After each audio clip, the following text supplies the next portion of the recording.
In this video, I will show you how I converted 2 windows into 2 barn doors using a custom, budget-friendly pivot hinge system.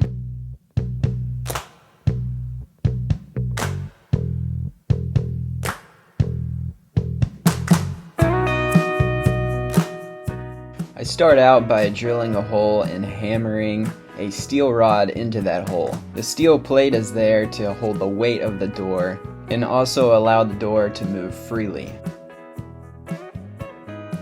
Up top, I place a threaded steel rod into the header.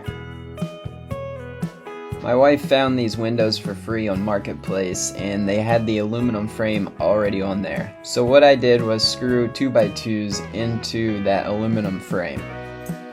This is the top of the door where the threaded steel rod will go. The second hole was drilled out with a Forstner bit, and that is there so I have enough room to put the nut on the end of the threaded rod. This is the bottom of the door where the smooth steel rod will go.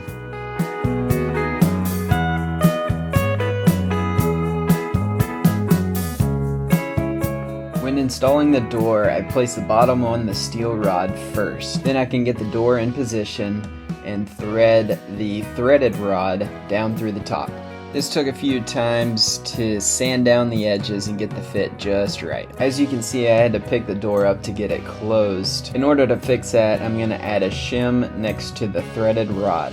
Here is what one door looks like finished. Here's the top of the threaded rod. I added some Loctite to the nuts to be sure they don't come loose when opening and closing the door. And there is the bottom of the rod with the nut attached.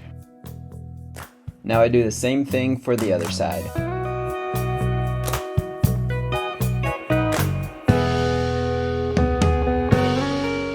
It was about this point when I realized that I liked the way the doors looked the other way around.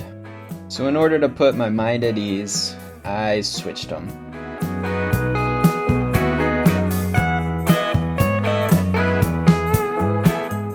Now that I have the doors installed, I finished the exterior trim.